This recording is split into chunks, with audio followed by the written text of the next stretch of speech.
Hi, I'm here at the Paz Gallery with Dash Najarian. Hi. Wait, tell me your name correctly. Najarian. Najarian. One more time. Hi, I'm here at the Paz Gallery with Dash Najarian, and he is showing with his father, Hagop. This is Dash. Hi, my name's Dash. Dash. Yeah. You've been working with your art for the past few years. Mm-hmm. I've had the privilege of watching you develop and your style develop. Tell us a little bit about the choices you made for this exhibit. I've been drawing my whole life, but during my last show it was mostly a type of anime art style developed by like manga creators and stuff like that. But this show I started doing watercolor, and I started doing that more and more. And when I was done with that, I decided to incorporate a style where I only draw a circle for the head in pencil and a rectangle for the body in pencil. And then after that, I go in with a micron ink and just purely ink that. All the detail that you see, I do right on the spot. So if there is a line that wasn't supposed to be there, what happens? I usually either make it work or start it all over. Brilliant. That's commitment.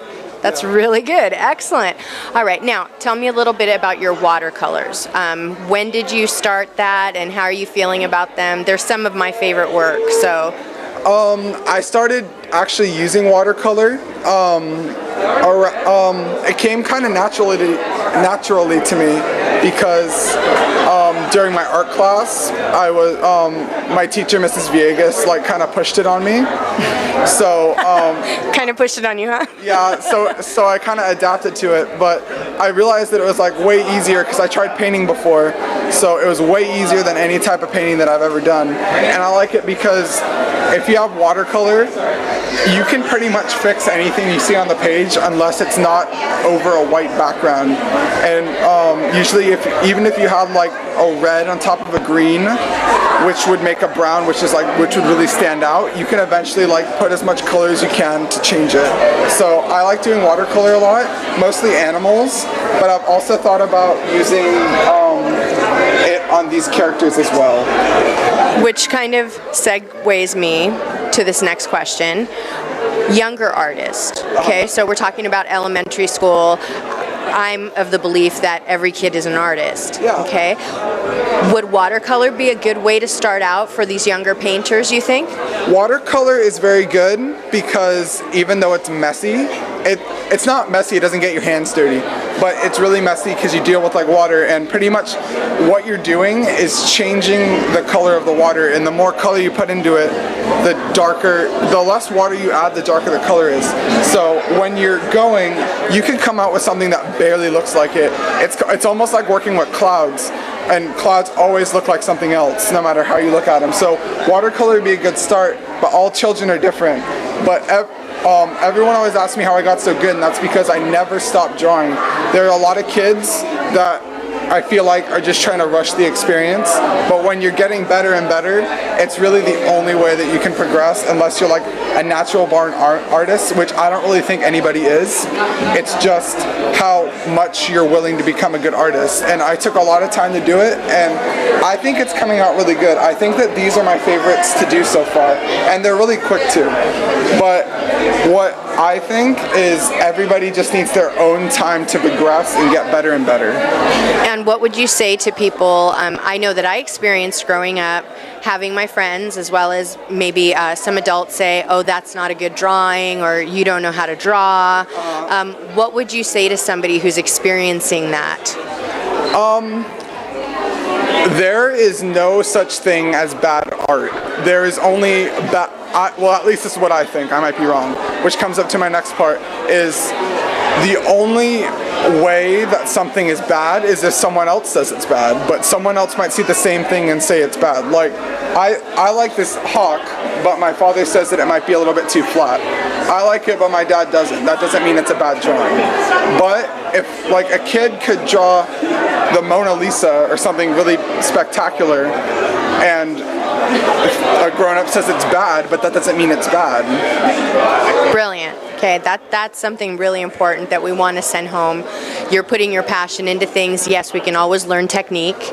We can always develop, absolutely, but other people's opinion doesn't mean it's what it is. That's a beautiful thing about art, is it can be whatever it is. And if you're being honest with your work, I think that's all we can ask of an artist, yeah? Yeah. To be honest, yeah? And kind of on the same note, it's, I guess, just from my point of view, I know I said there's no such thing as bad art, but from my point of view, I think that compared to all my friends, I was probably like the worst out of all of them in terms of drawing. But I think that I was like, I don't want to sound cocky, but I feel like I was really patient with it and stuck with it, whereas a lot of people forgot about it. And when I like worked for that, I'm really happy at how it turned out, and I really feel like in the end it was worth it, because a lot of people that were better than me in elementary school are now, they feel like I'm better than them, even though I'm pretty sure that they could all do something just as great as if they just took the time to do it. That's brilliant, and I'm so glad that you shared that, okay? Because for a lot of us, when we try something, I'm a writer and a photographer. When you try something for the first time, you're not always going to be a master, and it's easy to put it aside. So I love the fact that you were humble enough to say, hey, when I started out painting and drawing, I wasn't the top. But I was persistent, and I kept at it, and I believed in myself, yeah? Yeah. That's beautiful advice, and that's the advice for everybody, for sure. Kind of on the same note, also, I know I'm kind of adding a lot of stuff, but I feel like I'm going to be a senior next year, and I'm starting to get in that whole art, like taking AP art classes to get ready for college, and you pass a certain point where no one is really better than the other. It's just different styles that you have. Like, I could draw a watercolor piece, and my friend could do a graphic design piece, and I could say, hey, someone could come across and say, hey, this one's better than the other, but they'd still be at the same level, you know what I'm saying? Absolutely. It's about personal perspective, for sure. Because after you get past a certain point, that's pretty much what a critique is in college and stuff. My dad taught me about this because he teaches community college. But what they do is they just put their art up and critique about it. And we're starting to do that too in high school. So I feel like overall, once you get past a certain point, it's all about what you can do to help other people and your friends get better. It's not anything about who's better than the other. It's beautiful. That's beautiful. Artists, we need to collaborate for sure, and I'm so glad that you're showing that. Now, I want to talk about getting to show with your father. You've shown before. In fact, Dash was the very first in the Flow Studios arts interview that our organization ever did. So thank you, Dash, for that. But now you're showing with your dad. How has this experience been for you? Different from you showing on your own, and how is it you showing with such a close family member? I think that it's been different. The first one was just like a step, like, okay, this is the way I'm going to step in the right direction. But this one's kind of like, all right, let's get serious. I'm working at like a bigger gallery. I get to show with my father. I've seen all the nice stuff that my father's done, so I felt like I really needed to step it up to be able to work at the same level as him. That's beautiful. That's really beautiful. How has your father's work, your mother's an amazing artist, one of my favorites. How has your father's work, since you're showing with him right now, let's ask about your dad, and then we'll talk about your mom for a sec, but how has that influenced you as an artist? I don't want to sound mean, but I've always thought of myself as more leaning towards my mom's style, because hers is like a really detailed stuff, and my dad does more of like she works with the same pens that I do, the super detailed micron style, but what my dad does is like super, not basic, but almost like simpler style that is more like it's left to the imagination. But recently in the show, I've noticed that he uses really like basic shapes and really makes an image out of them. Like there's ones where it's just like a simple, like someone could see it as a blob, but like you could also see it as like a person bending over. Right. I really think that it's more talented to draw the obvious. No, sorry. It's more talented to draw something out of like the inside of your mind, to like pull it out of the deepness of your mind and put it onto paper, than to just draw something as you see it, is my opinion. That's brilliant. That's why I take more pride in these, something that I did on my own, and like opposed to these are. I think that these are good, but I think that I take more pride in these because these are actually they're actually like people from my mind. You get what I mean? Absolutely. So your art, to paraphrase a little bit, also is a way for you to get these characters out, because over on the other wall, we've talked before about characters that you create. So is that also part of it? Is it part of the drawing to be able to tell the story? Anyone could perceive the drawing however they want, but I feel like at least with these really simple ones where it's the watercolor animals, I feel like that's just for fun. But for these ones, I like to stick to like maybe like a stereotypical person. Like, I don't want to be mean, but like a cop that's like too old for his job, or like a grandma that's knitting, something that's like really stereotypical that like in literature and stuff, it's brought to our attention that it's kind of messed up how people perceive them. So it's kind of satirical in a way, the way that I draw them. And like the landlord with the center part, I just feel like the way that he has his hands on his suspenders, it's like a really like he's looking down on people that have to pay his rent, you know what I mean?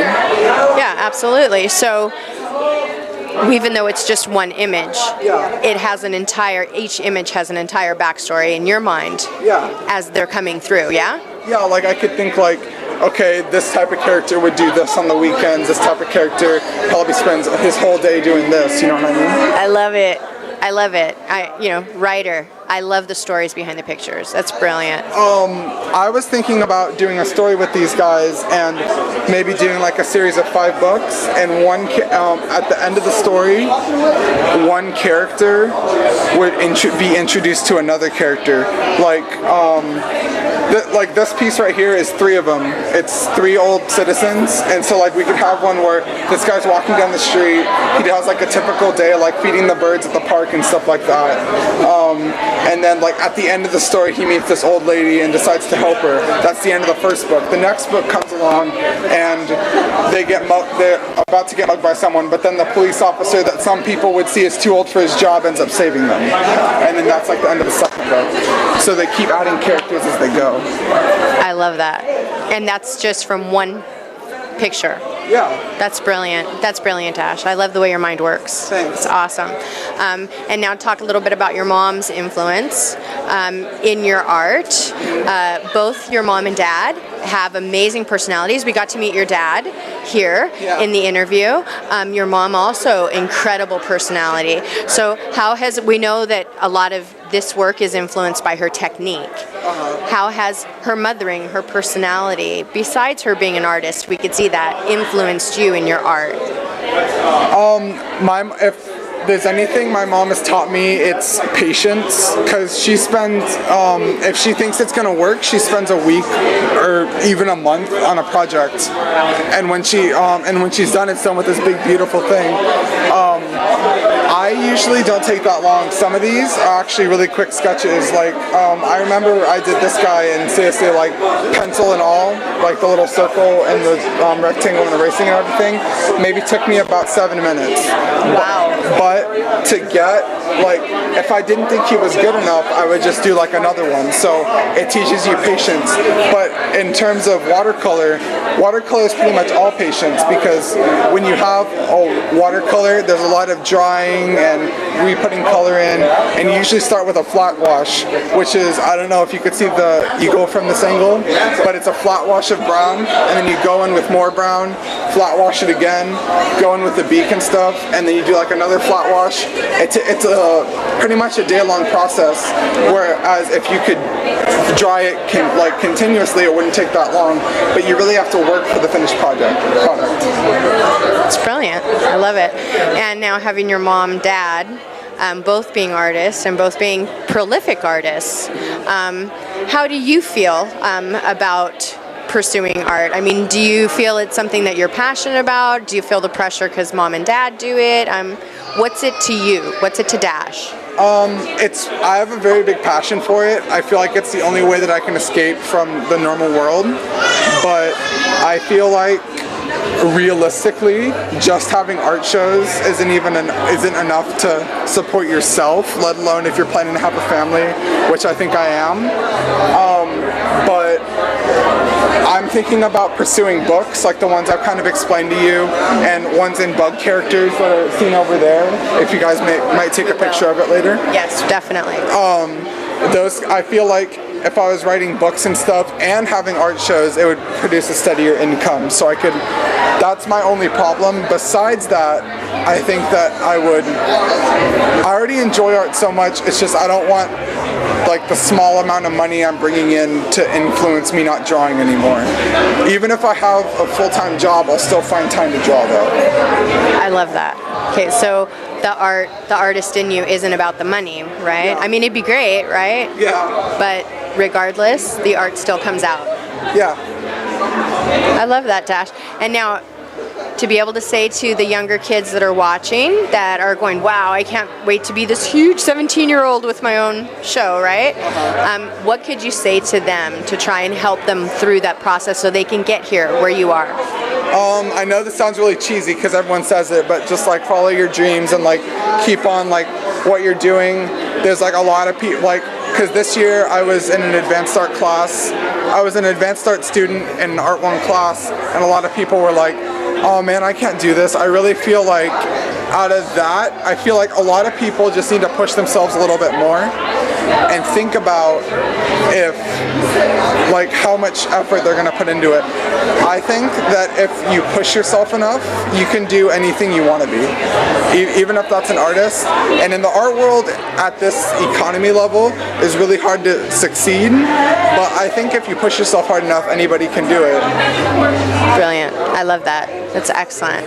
It's about the will to never give up, I guess. True for everything. Yeah. Thank you. And how that made me want to ask you another question real quick. Will never to give up, right? Uh-huh. So do you think that that's what art represents to you?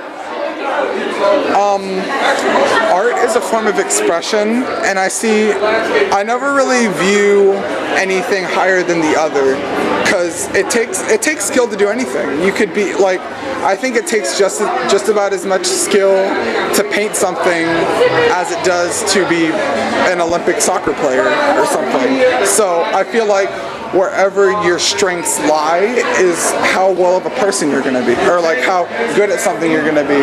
Like, of course not everyone is destined to be an artist, but in the way, if you want to talk technically, no one's really destined for anything. You can make anything work if you want to. I love that. That's brilliant. Thank you, Dash. Is there anything you want to say that I haven't asked, or that you want to share that I haven't asked? No, I think you pretty much got everything, but I just feel like I'm really happy at how this is going on, and I really hope that if anybody likes my stuff or anything, I hope that they'll follow me in the future, because I really think I'm going places. I know you're going places. I know you are. All right. Okay? Now, before we go, this is something personal for your dad. All right. Okay? You want to send your dad a message on film about doing a show with him? I don't want to sound really sad or anything, but when he was growing up, I think at the age of 14 he lost his father. So I know this show means a lot to him, and I'm really happy that I can fill that void that he never had with his father. So I really feel like, in a way, I'm kind of doing something for him. Don't get me wrong, I'm really proud to have a show with him, but I feel like I might be doing something more for him than he's doing for me. I think it's beautiful. I can feel your granddad. You know, I can feel him here, and I'm sure if he has a chance to, look down on all this stuff, your whole family's heart has to be full of love. Yeah. I think that's really beautiful. Thank you, Dash. Okay, no problem. All right. Did Dad and me want to do something? I wanted to have you guys